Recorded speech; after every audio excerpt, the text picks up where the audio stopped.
Yesterday, a German retailer says we're going to be getting the EOS R5 announcement next week on a Saturday. We never get announcements on a Saturday. What does this mean? Let's get into it. Delivering informative capability-based reviews and tutorials on camera gear, filming techniques, and content creation. Hi, I'm Simon, and this is The Ordinary Filmmaker. If you're new here, please like and subscribe as it really helps my channel grow. And all the links to everything I talk about in this video, I placed in the description down below. As you can tell by the sound of my voice, it's getting a little raspy. I've been publishing too many videos. Last night, I got news from Sony Rumors that from Nokashita, published on Sony Rumors, that we're getting a Sony Alpha imminent by the end of this month. And then I got news this morning about this update on the EOS R5 being announced next week. And I recorded the video already, but I forgot to turn the mic on, so I'm doing it again. So if I sound a little bit like Bob Dylan, I do apologize. And somebody just said I look like Vladimir Putin's clone. That's interesting. I've never gotten that one before. But I want to give a special shout out to Canon Rumor. Thanks to Canon Rumors for bringing this out to our attention.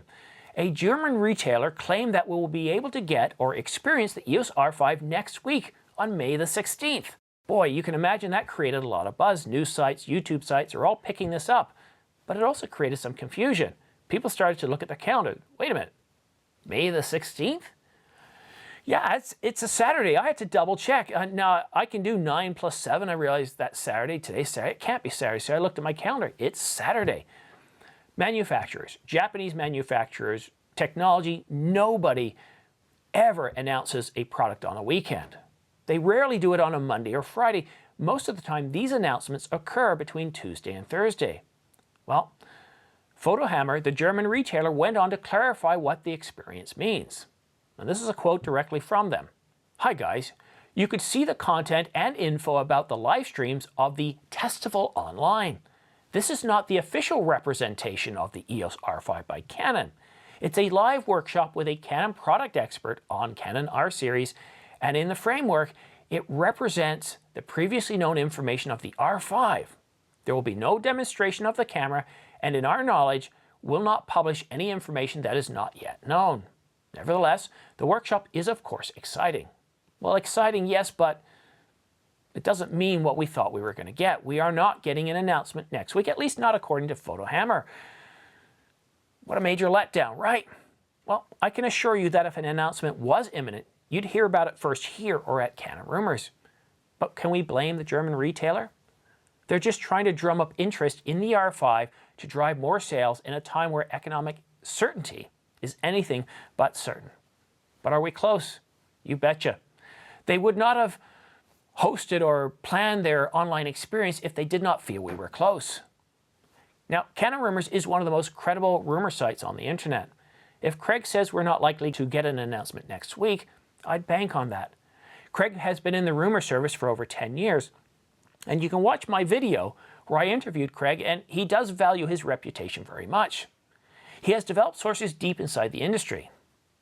But like many of you, I feel like a 6-year-old in anticipation of Christmas. In January, we were a few months away, but we did start to imagine what the EOS R5 might be, and back then we were kind of thinking it's going to be the EOS R Mark II. What would it be like to have one in our hands? What will we be able to do with it?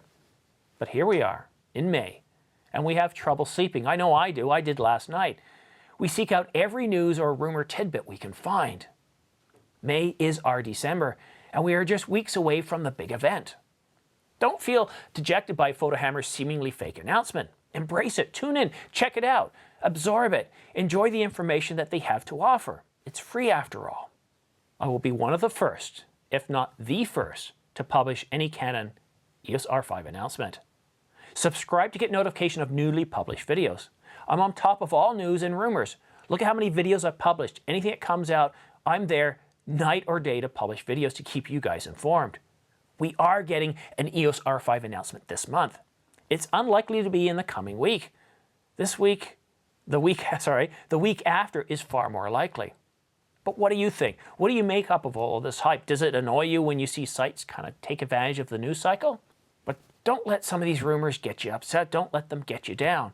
If you are looking to buy the EOS R5, this camera is shaping up to be one of the best, well, it's shaping up to be the best camera that Canon has ever produced. This is looking to take over the leadership role, the flagship role from the 1DX Mark III. The R5 is going to be an amazing camera. Embrace these rumors, embrace the news cycle, get into it. Don't get upset if sites seemingly get it wrong. We're very close. I believe that between the 18th and the 30th is when we're going to get the announcement. I believe the sweet spot is between the 18th and 22nd. But tell me what you think. I published a video last night on the upcoming impending Sony Alpha release, whether it be the a7S III or the a7 IV. This came from Nakashita, and Nakashita doesn't start putting stuff out unless it's pretty much imminent. So I really do believe we're going to get a Sony Alpha within the next month, and most likely before the end of this month. That's what the rumor's telling us.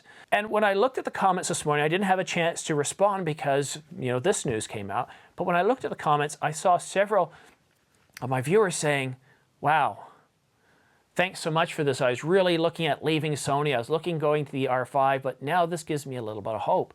And you see, I'm not a Canon evangelist. I cannot say that word right. I'm not everything Canon. Yes, a lot of my videos are Canon because let's just face it, the news cycle is all Canon. Canon has really taken charge of the news cycle this year. But I love technology. I love camera technology. I love technology where it just works. And it gives us the ability to create. I love that creativity that cameras give us. It's a tool. It's an instrument. And that is powerful. And I love what's coming down the pike. But to be on one brand more than another, now I understand how some of my Sony viewers just feel a little bit dejected because they feel like Sony's slowing down. They feel let down by the A7S line. And I understand that because I have a Canon 70D. And the reason I'm on a 70D is everything since that camera hasn't impressed me, at least not on the video side. For you photographers, yes, I get it. The 5D Mark IV, a lot of these cameras are amazing, but for a video shooter, I needed more. So when Canon announced and talked about the EOS R5 in 2018, on the heels of Photokina, yep, Photokina was in October back then, I really felt down and dejected, and I said, you know what, that's it. I'm not waiting another 2 years for a camera because I felt it was going to take 2 years before I saw another camera to replace that, a Mark II. And yeah, here we are 2 years later, right? And I thought, you know what, there's a lot of good cameras out there. Yes, I'm familiar with Canon. Yes, I've got Canon gear, but I think now's the time that I need to look elsewhere. And I did, and I looked at Sony. Sony impressed me a lot. I looked at the a7 III, and I didn't like it, and it was because of the autofocus. Now, could that have been the way it was set up? Well, it could be, but I had never used Sony before. And I used the store to help me set it up. I said, what do I need to do? This is what I want to do. And it didn't pull focus properly. So I thought it was a problem with the camera. Now, for right or wrong, and don't criticize me on this, I didn't know how to use Sony. I went to a camera store that these guys claim they shot with Sony all the time, and I had problems with it. So I thought, well, okay, let's see what else is out there. And the a7S III was due to come out, and we were thinking we were going to get it right around that time. It didn't. So wait another 6 months, we didn't get it, and we still don't have it. But in 2019, in August, Sony has said that they are in development. And I really do want to see the a7S III being the alpha camera coming out this month, not the a7 IV. Not that I have anything against the a7 III or the replacement, the a7 IV. It's just 5 years. I know what it feels like to wait a long time for a replacement camera for an upgrade. So don't get dejected. Anyone, just enjoy the news cycle. If you're a Sony fan, then wait to hear what news you're going to get. If you're a Canon fan, wait to see what news we're going to get. If you're a Fuji or anybody else, tune in because this is still very interesting news. This affects the roadmap of technology development and what we can expect to see in future cameras. There's still a lot to come out this year. There's more camera bodies to come out. There's more lenses. There's more accessories. So keep your comments coming. I do read them all. I do respond. Thank you so much for watching The Ordinary Filmmaker. We'll see you again soon. I just want to show you guys what I woke up to this morning. Look at this. It's May the 9th. I get this is Canada, but we're in the south here. Similar latitude to New York City. Look at these flowers, they're all limped over. They've said they've had enough of it. It was -5 degrees Celsius this morning. It's supposed to be around 70 degrees Fahrenheit or 21 degrees Celsius. If it wasn't for this little bit of news today, I'd probably just still be in bed right now. Thank you for watching The Ordinary Filmmaker. All equipment used and notes are placed in the description box, show more box, or down arrow thingy next to the title on the mobile app.